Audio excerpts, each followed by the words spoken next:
this is a critical part of your education journey. If you want to prepare for an SCA sensory course, intermediate or professional, if you want to join a Q grader course, studying this in advance will help you so much, because when you study this in advance, you lock that knowledge into your mind, and then you can recall that information when it comes time for you to take your course. You don't want to walk in blind. You want to have all of this knowledge, all of the study, so that you can just bring your senses to the table and you can recognize what you've studied previously.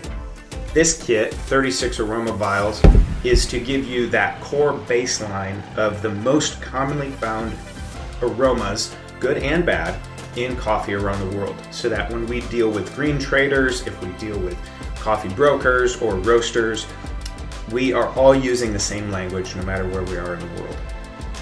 All right, part 2. Let's do the next 9. We're going to be running through, I'll run these off for you. We're going to go through vanilla, tea rose, coffee blossom, coffee pulp, black currant-like, lemon, apricot, apple, and fresh butter.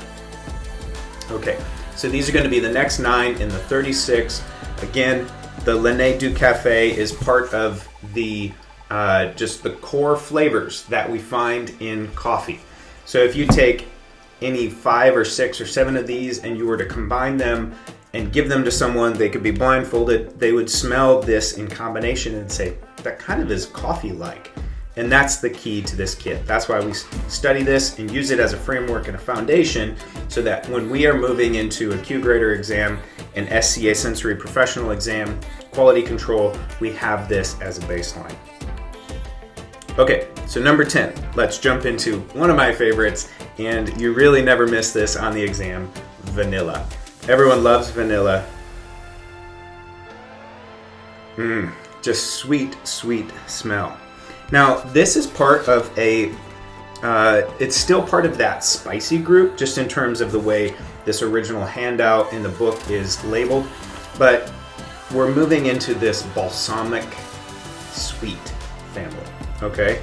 So vanilla smells just like vanilla ice cream, vanilla candles, vanilla perfumes, a basic permanent feature essential to the balance of coffee's aroma.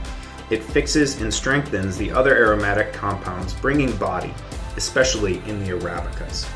Okay, so vanilla will seldom dominate a coffee. If you get a coffee that's dominated by vanilla, that's really special.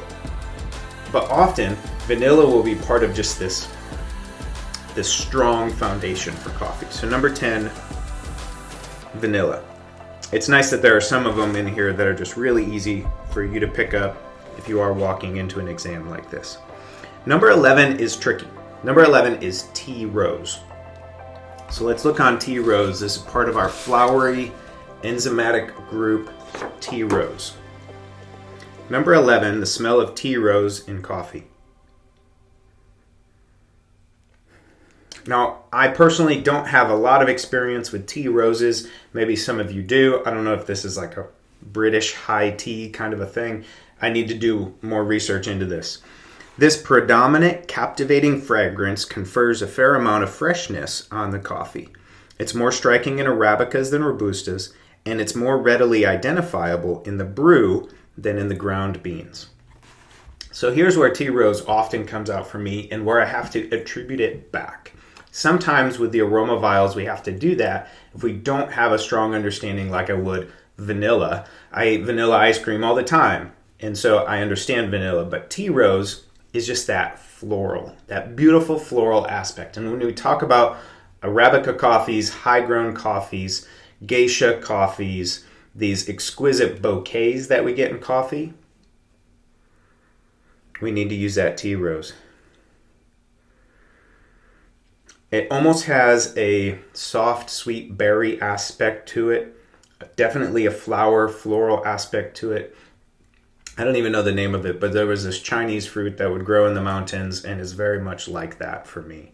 So again, I just have to remember, okay, I remember that fruit. I remember eating that in a candy. Okay, I remember that's my tea rose. Number 11, tea rose. Number 12.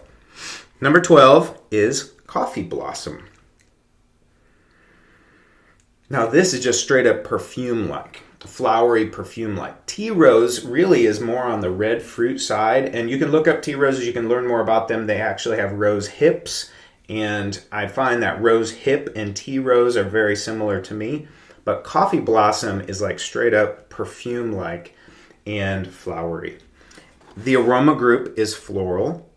And the description, this discreet, number 12, elegant scent is a challenge to even the most patient and attentive tasters. It's a sign of refinement and voluptuousness in the coffee.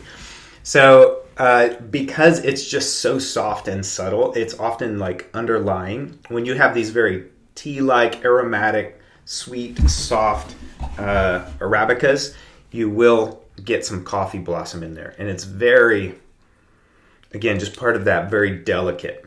Number 12, coffee blossom. Number 13, we're moving into a new family of fruity. Number 13 is coffee pulp. Okay, so coffee pulp is fruity, but it has this other aspect to it, which is kind of fun. Again, they're on all of these different posters. It's on the aromatic tank poster. Coffee aroma group of fermented and winey. So this is fruit, fermented fruit, winey fruit, and it has that aspect to it. Coffee pulp is like wet wood, the wet wood of a coffee tree. It's one of the coffee's main distinguishing features, essential to its aroma. Like volatile acidity in wine, it's an intrinsic quality which may become unpleasant if found in excess. It mingles gracefully in the bouquet of the best coffees, particularly in the wash coffees of South America. Yeah, it just has a kind of Colombian aspect to it, if I have to make this kind of association, if I have to remember it. Coffee pulp. Again, it's kind of on the fermented winey side, so you don't want too much of it, but it's very evident to coffee. Number 14, we move to black currant-like.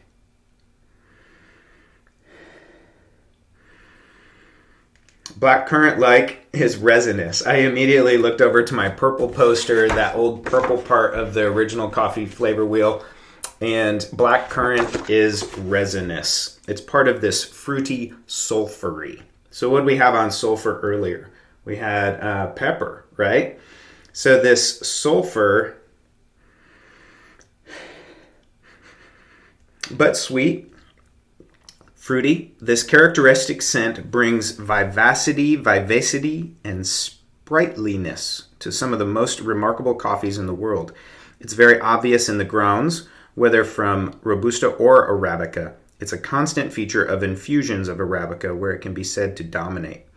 So black currant is, that's going to be one of those real great aspects of like some of the Kenyan coffees. We sometimes say black raspberry or these other black elements, black fruit elements.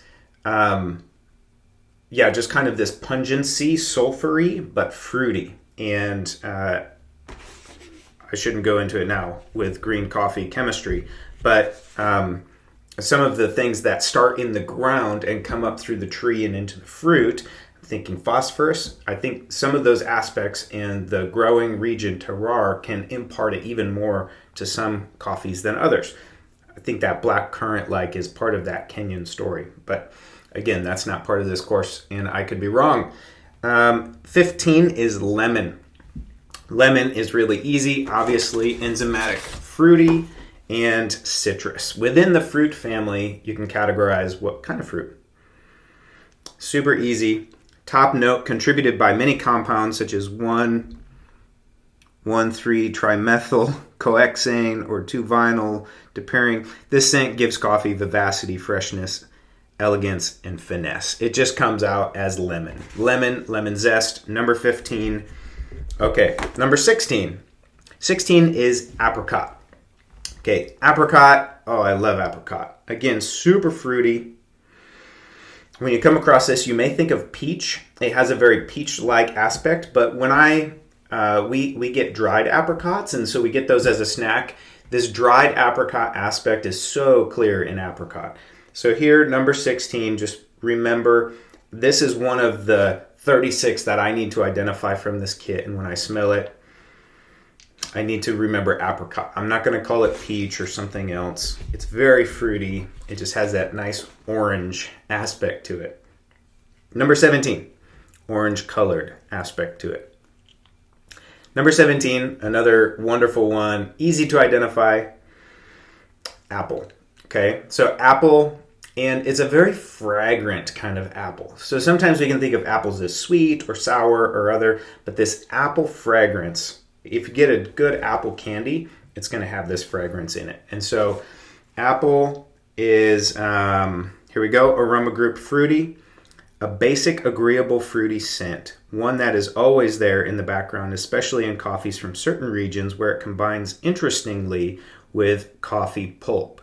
The smell of apple is also found in some coffees made from a recent harvest.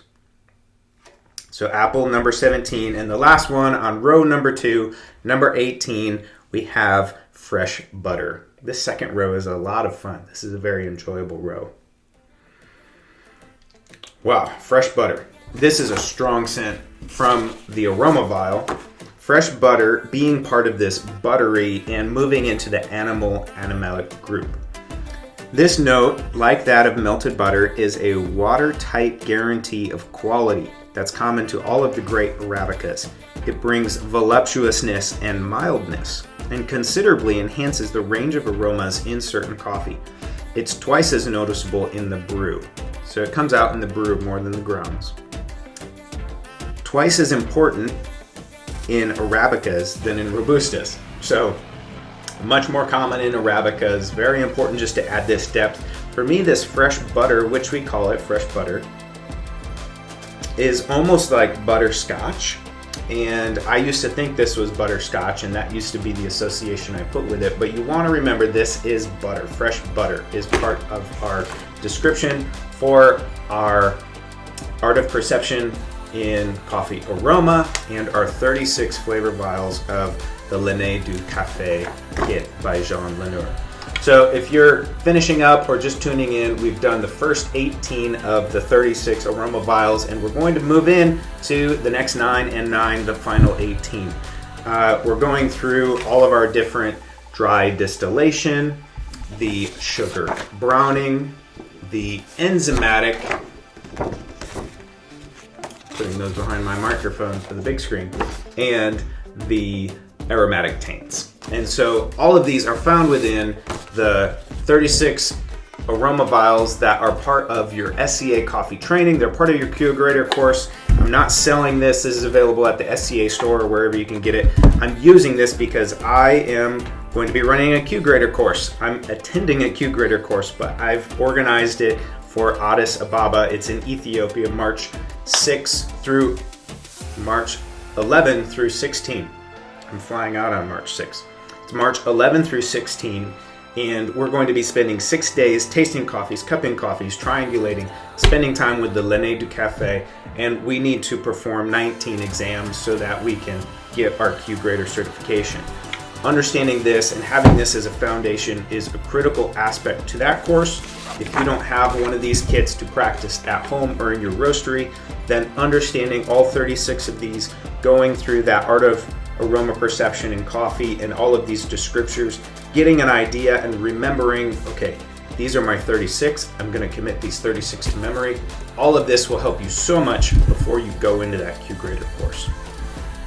One of my aspects that I am just so passionate about is creating common language, creating common understanding as a quality control professional so that roasters and growers and sellers and buyers and marketers and trainers, we all are using common language on the same place. So if you want to jump into a SCA course, I can help you with that. If you want to attend our Q Grader course, there's still a few spots. We all got to move fast. Plane tickets and hotels and all that, we've got it arranged. Just come and join us. There's a few spots left.